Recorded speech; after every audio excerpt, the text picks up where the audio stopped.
This channel does not promote any violent, harmful, or illegal activities. All content provided by this channel is meant for an educational purpose only. Top quality और consistent performance के लिए सिर्फ silver pump नाम याद रखना। লোকসভা ভোটে কংগ্রেসকে vote দেওয়ার সন্দেহে পিটিয়ে মেরে ফেলার অভিযোগ।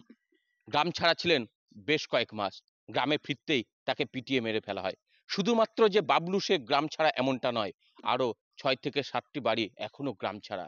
কারণ তৃণমূলের উপপ্রধানের ত্রাসে কাঁপছে গ্রাম। এই সেকেন্দার পাথলাতোলা গ্রামের মানুষজন এই উপপ্রধানের আতঙ্কে দিন কাটাচ্ছে এবং অনেকেই ঘর ছাড়া রয়েছে এখনো পর্যন্ত। তবে এখনো পর্যন্ত পুলিশ প্রশাসন কোনো ব্যবস্থা নেয়নি। গতকাল বাবলু শেখ খুনের পর থেকে পলাতক রয়েছে উপপ্রধান, কিন্তু ভোট পরবর্তী যে হিংসা, বিধানসভা হোক বা পঞ্চায়েত, সেখানে লোকসভার ভোটেও কিন্তু বাদ গেল না। বিজেপি এর আগে অভিযোগ করেছিল তাদের কর্মীদের ঘর ছাড়া হতে হয়েছিল। সেই রকমই মুর্শিদাবাদে কংগ্রেস কর্মীরাও কিন্তু ঘর ছাড়া। একটা সময় তৃণমূল করত, কিন্তু তারা কংগ্রেসকে ভোট দিয়েছে এমন সন্দেহেই কিন্তু এই তৃণমূলের উপপ্রধানের অত্যাচার। সব মিলিয়ে আতঙ্কে দিন কাটছে সেখানটায়। ঝামেলা বংশ নিয়ে ওই পার্টি নিয়ে ঝামেলা। ওরা কোন পার্টি করে? ওরা তৃণমূল পার্টি করে। আপনার বাবা? আমরা কোনো পার্টি সার্টি করি না। কোনো পার্টি? আমরা ভোট আমরা তৃণমূলকে ভোট দিই। তারা পুরানো রাগটা কিসের ছিল? হয়তো জায়গা নিয়ে, আমাদের বাড়ির পাশে জায়গা আছে, জায়গা নিয়ে ওই ঝামেলা মারপিট।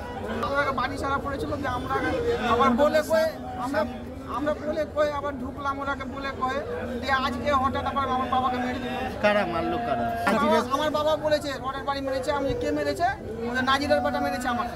আর আপনি যেটা বললেন আগে গ্রাম ছাড়তে হয়েছিল, কেন? ওই পার্টি নিয়ে হচ্ছে এই জায়গাকে কেন্দ্র করে 10 মাস আগে ঝামেলা দিয়ে 10 মাস ধরে বাইরে ঢুকতে দেয়নি, ওরা বাইরেই ছিল। দিয়ে পাহাড় ধরে ঢুকিয়েছে, দিয়ে তো 3 দিন হলো মেরে দিল সাবলের পিটিয়ে। এখনো কি গ্রাম ছাড়া মানুষ আছে? হ্যাঁ, এখনো গ্রাম ছাড়া আছে। 10 মাস আমার শ্বশুর তো 8 মাস বিদেশে থেকে এলো, 3 দিন হলো ঢুকেছে, পাহাড় ধরে ঢুকেছে, পিটিয়ে মেরে দিল।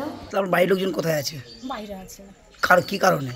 এই যে আগে এই জায়গা নিয়ে ঝামেলা হয়, জায়গা নিয়ে ঝামেলা হয়, বাইরে আছে। তো কেন বাইরে? কেন? কারা করেছে বাইরে? ওরে ভয়ে, ওর ভয়ে। কাদের ভয়ে? এই যে কারুদের ভয়ে। ও কারু কি করেন? কারু কি করে? কারু তো টিএমসির উপপ্রধান। কারু মীমাংসা করে, আপনার ভোটলি আমার ভোটলি কারু বড় হয়েছে, সে কারু মনে করো সবকে উন্নত করেছে লোক দিয়ে। রাজনৈতিক সংঘর্ষ নেই, গ্রাম্য বিবাদ আছে, পারিবারিক বিবাদ আছে।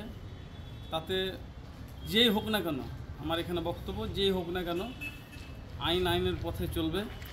এবং আমরা প্রশাসনকে বলেছি যে যথেষ্ট প্রশাসন সেখানে গিয়ে পড়ে আছে এবং তদন্ত চলছে। আমরা তদন্ত সাপেক্ষে যেই কোনো ব্যক্তি হোক না কেন আমরা তার শাস্তি চাই।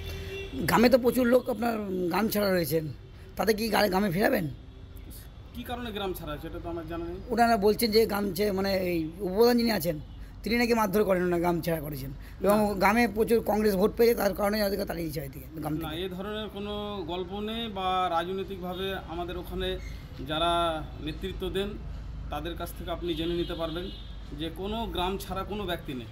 আক্রুজ্জামান এখন থেকে তৈরি করছে যে যারা টিএমসির বিরুদ্ধে ভোট দেবে বা যারা নাকি টিএমসিকে অবমাননা করবে, তাদের বিরুদ্ধে এরকমভাবে একটা ত্রাস বা একটা সন্ত্রাস সৃষ্টি করে নিজে বিধানসভাটা পার হওয়ার চেষ্টা করছে।